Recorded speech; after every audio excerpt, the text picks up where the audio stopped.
Collections, on est prêt à découvrir des trésors cachés qui vont tous nous ravir. Manga animé, souvenirs de Claude Dorothée. Chaque épisode est une aventure enchantée.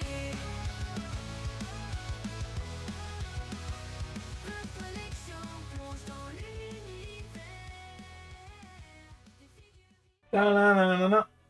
Une fois n'est pas coutume, on a commencé par le générique et on part tout de suite sur de la gamme Abetoy, véhicule et univers. Ah oui, bref aparté en ce début de vidéo, dans ce début de vidéo numéro 11 de février, il y a un an, j'avais fait une vidéo sur Abetoy sur les 12 cm. Et donc je vous ai présenté les 25 figurines 12 cm et j'ai totalement oublié de vous présenter les deux duo packs qu'il y avait sur ces 12 figurines centimètres. D'ailleurs, personne dans le commentaire me l'avait notifié à l'époque. Et c'est en re-regardant les vidéos là pour préparer les nouvelles que je me suis aperçu de ça. Donc, le premier duo pack s'affiche maintenant. Du coup, c'est la figurine numéro 11 et numéro 14, donc Evil Boo et Hildegarde, avec le numéro de référence 04 05 61. Et le deuxième duo pack, qui va s'afficher là aussi, c'est la figurine 9 et 20, donc Tapion et Végito Super Saiyan, avec le numéro de référence 04 05 62. Toutes les deux sorties en 1996, peut-être début 97. Je dis ça par rapport au packaging, en fait. J'ai pas plus d'infos, moi je les ai pas à titre perso, donc c'est des photos que j'ai glanées. Voilà, c'était juste pour remettre dans son contexte. Alors c'est vrai, c'était il y a un an, mais vaut mieux tard que jamais. Donc on part tout de suite sur la nouvelle vidéo. Go! Vidéo un peu plus courte que les autres, on va faire plusieurs vidéos un peu plus courtes, mais on va voir quand même pas mal de choses. On va commencer tout d'abord par ces petites poignées de combat. Voilà, ça y va. Hop, ça y va. Il y en a un qui a déjà perdu un bras. Qui va tomber. Deux, chacun a perdu un bras. Et j'ai tout fait tomber. Et voilà. Les kits sont en morceaux. C'est comme ça que ça fonctionnait avec ces poignées de combat. Première édition que je n'ai qu'en 12. Voici la photo tout de suite. Le temps que je retrouve le reste des pièces. 6.5 hours later. Alors, voilà. Comment ça se passait? C'était tout simplement des figurines qu'on appuyait pour mettre en combat avec des pièces plus ou moins déboîtables assez rapidement en fonction de là où on appuie. Si on appuie ici, paf, le bras s'en va. Si on appuie ici, c'est l'autre bras. Si on appuie là, c'est une des jambes. Et du coup, le coup également pour faire perdre l'adversaire. Et c'est exactement pareil de l'autre côté. Si on appuie sur les pectoraux, c'est l'un des bras qui saute. Si on appuie sur l'abdomen, ici, donc là sur la ceinture, c'est une des jambes qui saute. Et le combat est perdu. On pouvait régler l'intensité. Oh là là, non, régler l'intensité, le bras pas. Alors, je n'ai malheureusement pas la chance d'avoir la première édition en boîte. Les premières boîtes, et comme vous l'avez vu, et la deuxième boîte, la deuxième édition, qui est exactement les mêmes figurines, ont ce type de packaging là. Donc là, on va voir qu'à chaque fois, il y a beaucoup de première et de deuxième édition. Des fois, les coloris, quelques petites choses peuvent changer. Voilà, ça ressemble à ça. Et donc, les premières éditions ressemblent à ça. Donc là, on peut voir clairement qu'il n'y a que la coloris des manettes qui change. C'est tout. Voilà. Ça, c'était les premiers. Alors, je sais, ça s'appelle véhicule et univers. J'ai mis dedans parce que voilà, ça fait partie de l'univers de Dragon Ball des combats. Ensuite, on va voir donc les véhicules. Donc le premier véhicule, c'est celui-là. La première édition. Je l'appelle comme ça parce que le packaging ressemble à la première édition qu'on avait vue sur les figurines. Mais c'est surtout qu'elle est sortie en 96 et fin 96, début 97, alors que la deuxième édition, qui se trouve juste là, elle est sortie plutôt 97-98. Donc là, qu'est-ce qui va changer concrètement, mis à part la couleur, voiture bleue, voiture blanche, le packaging, et on retrouve le même packaging que sur les deuxièmes éditions. Un packaging comme ça, avec marqué Super Guerrier et une coloris et le logo bleu des étoiles, comme on voit dans le fond, c'est les premières éditions. Voilà, juste le fond et un packaging blanc avec le Super Guerrier Sangoku Super Saiyan 3 ou Super Guerrier 3. Voilà. Et à l'arrière, les autres univers qu'on pouvait retrouver. Là, pourtant, on retrouvait la première édition ici. Comme on retrouvait la première édition ici. Voilà. Deuxième édition. Donc, chaque packaging est compris de Tenchinan, Goku Super Saiyan 3, Videl et Mister Satan. Et là, dans cet ordre-là, bah, il y a juste Videl et Mister Satan qui sont échangés. Je ne sais pas pourquoi. On peut mettre que 2 personnages dans chaque véhicule. J'avoue que j'ai une réelle préférence pour la couleur bleue à titre perso. Et vous? N'hésitez pas à me le dire en commentaire. Quelle couleur vous préférez? D'ailleurs, en parlant de commentaires, vous savez, on y arrive. On n'oublie pas la cloche de notification, l'abonnement pour pas louper les prochaines sorties. Hein. Et puis également, tout simplement, pour voir les petites nouveautés, parce que je sais pas si vous avez vu, mais depuis un petit moment, je poste très régulièrement des shorts. Allez les voir. Ça dure moins d'1 minute et au moins ça fait des vues. Et puis, bah, des pouces, hein. Vous le savez, je vous le dis à chaque vidéo. Donc s'il vous plaît, faites-le. Vous êtes plus à regarder la vidéo dans les pourcentages, parce que je vois les statistiques. Vous êtes 80% des gens qui visionnent ces vidéos à ne pas être abonnés. Donc, si vous les visionnez, abonnez-vous, comme ça vous êtes sûr de ne pas louper le reste. Allez, voilà. Hop, on passe à la suite. C'est un peu plus gros. Ce sont des arènes. Ce sont les arènes de combat. On va commencer par la première édition qui se trouve là. Hop, donc moi, ma première édition, je l'ai pas complète en boîte. Alors oui, forcément, elle est verte. Une photo va s'afficher en boîte neuve. Moi, alors, j'ai bien la boîte, j'ai que le plastique. Quand je l'ai commandé, le plastique est arrivé totalement explosé. Mais même pas récupérable, cassé, on pouvait scotcher. Non, il est arrivé totalement explosé. Donc, je m'étais dit, pourquoi pas le mettre un petit peu en déco comme ça. J'avais bien mon fond. Voilà. Un petit peu aplati. Malheureusement, ça n'a pas vraiment aimé le choc. Et du coup, hop, je vais passer ça ici. Et là, j'ai la chance d'avoir la deuxième édition où la planète blanche, parlante, neuve, sous blister. Voilà, c'est les. Au dos, c'est pareil. Alors là, à la différence de la première et de la deuxième édition, le packaging est exactement le même. Je ne sais pas pourquoi. Et là, on retrouvait une grosse partie des coffrets, parce qu'en clair, qu'est-ce qui va jouer dedans? Ce sont les coffrets. Et donc, on voit qu'ici, il y a des tirettes. C'est que sur la première, on le voyait, mais vu qu'elle est verte, vous ne voyez pas grand-chose. Mais effectivement, il y a bien les tirettes avec des zones de combat, comme on a pu voir sur les grosses poignées.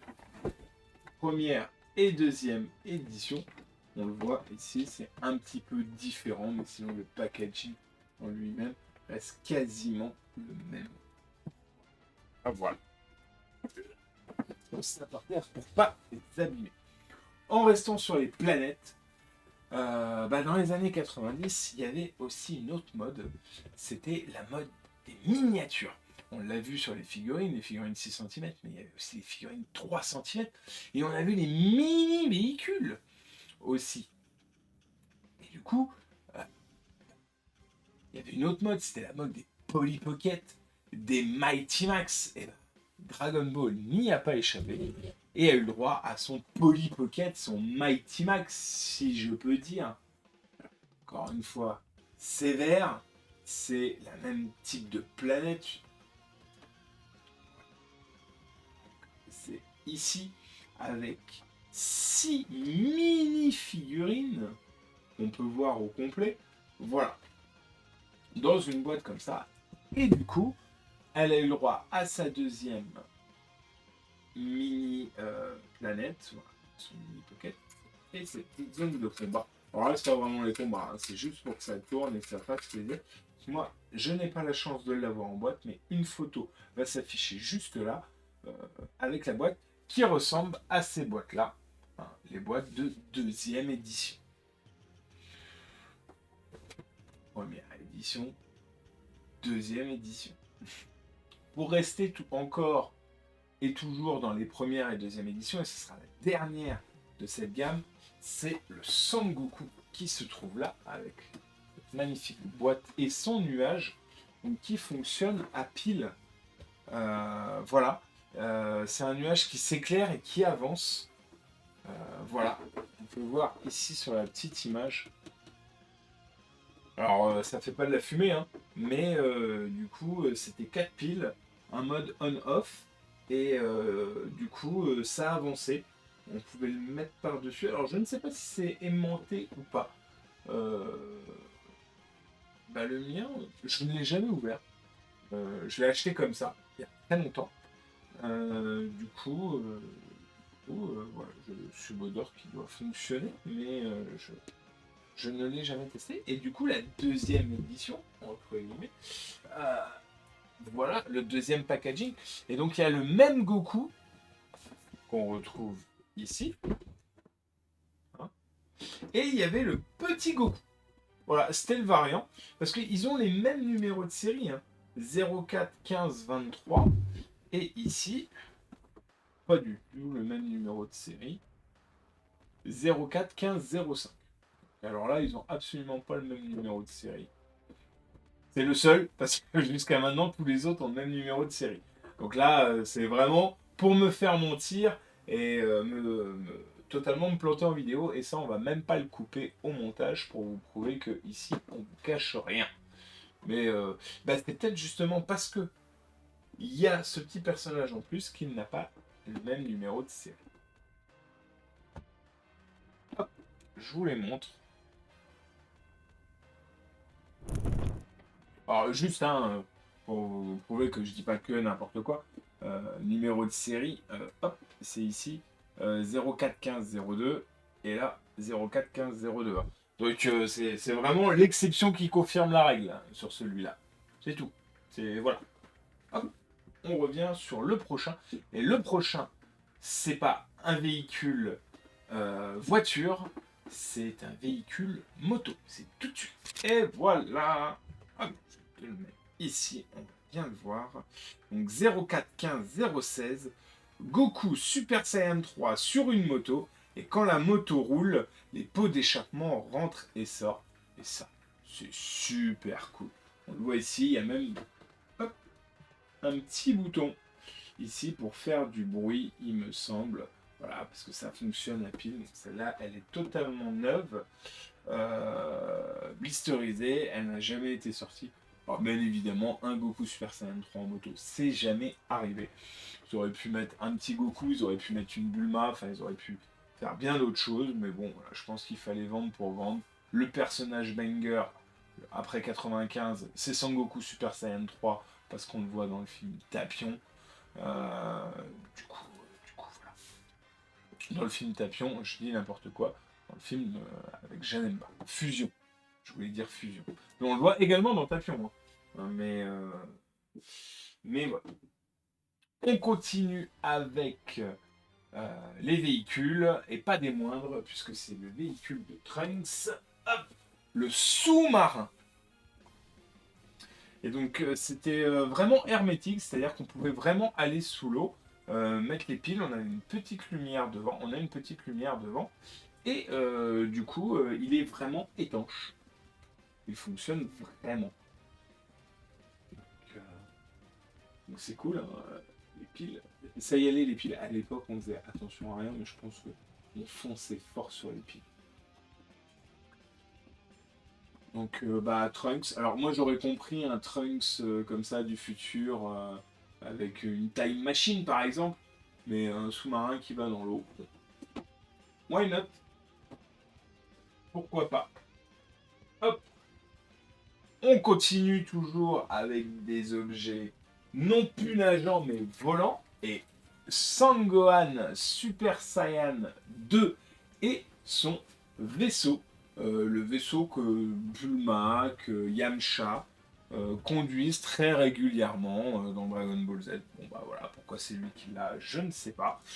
D'ailleurs, sur les photos derrière au dos, on voit que c'est même pas The Sangohan, mais c'est Sangoku Super Saiyan. Et on retrouve les personnages que je vous ai déjà présentés avec leur véhicule. Et là, il y a combien de piles là? Il y a 4 grosses piles. Donc ouais, il y a du son, des lumières. Je sais pas si ça va en avant ou en arrière. Je vois que les ailes peuvent se déplier. Mais bon, ça c'était cool. C'était cool de voir ça. En vrai, à l'époque, tout ça, c'était cool d'avoir ça.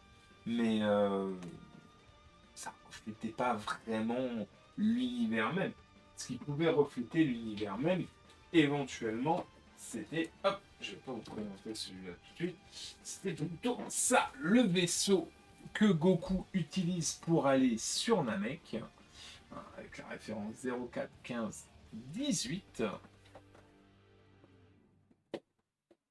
Hop. Et donc, on peut voir que sur le dessus, comment il est composé. Donc, on peut voir qu'il peut tourner sur lui-même, que le dessus se soulève et qu'on a une arène de combat et on peut mettre les petits personnages des coffrets. On peut voir que quand on ouvre, on a le droit toujours au gros Goku qui est avec la moto, qui peut prendre le pilotage, et que ici on peut mettre les personnages un peu plus petits pour faire d'autres arènes de combat. Il y a une zone on-off de marche, les petites piles, et on voit le reste. Donc ça, je vous l'ai déjà présenté, et ça, c'est pour juste après. Je vous la remonte, la capsule corps. Hop, bah moi, on voit le pistolet laser dedans. Le vaisseau de Frieza. Le vaisseau de Frieza. Donc le vaisseau de Freezer, qui a la référence 041519. Il est pas mal parce qu'en fait, il a plein de petites alvéoles où on pouvait mettre des personnages. Sur le dessus, il a ce qu'on appelle le manche-disque. Le manche-disque parce qu'on voit qu'il y a les disques ici. Alors, je fais attention. Alors, ma boîte, elle est pas cassée, mais c'est le scotch d'origine qui se décolle. Hein. Donc, qui fait que ça ouvre la boîte. Alors, c'est un petit peu cassé ici à cause du Sunface. Mais voilà. Il n'a jamais été ouvert, c'est juste le scotch d'origine qui se décolle. Voilà. Et donc, comment on le retrouve? Donc voilà, on peut voir ici qu'on pouvait avoir tous les petits personnages. Je vais vous montrer ici. Oula, peut-être vous allez mieux voir. Ici, on voit chaque petit personnage. Voilà. Ça peut s'ouvrir. Hein, ça fonctionne à pile, hein, encore toujours. Et sur le dessus, ici, on a un petit bouton.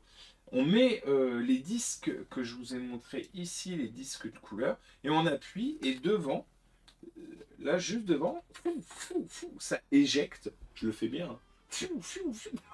Je le fais bien. Ça éjecte en fait des disques.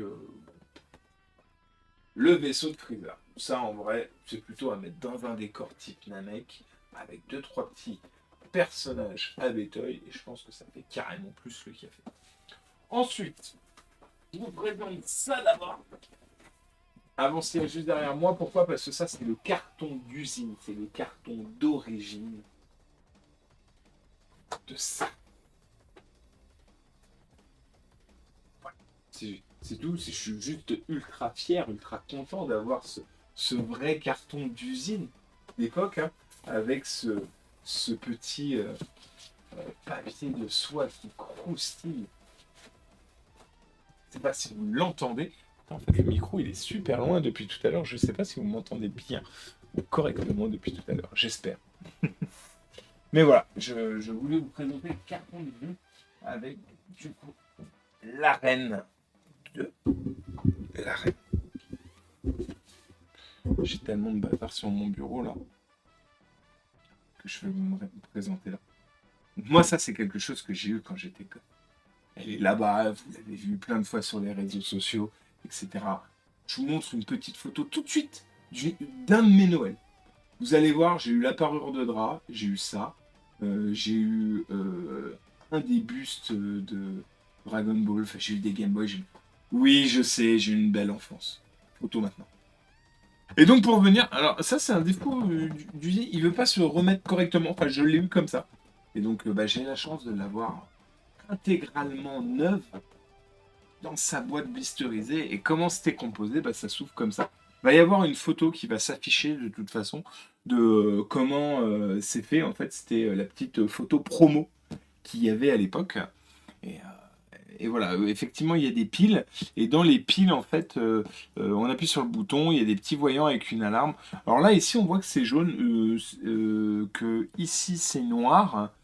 Et que on voit que les meubles sont colorés. Alors pas du tout, les meubles ils sont gris et noirs, et ça c'est tout gris. Il n'y a que ça, les marches qui sont noires, et ça c'est gris. Et ça aussi.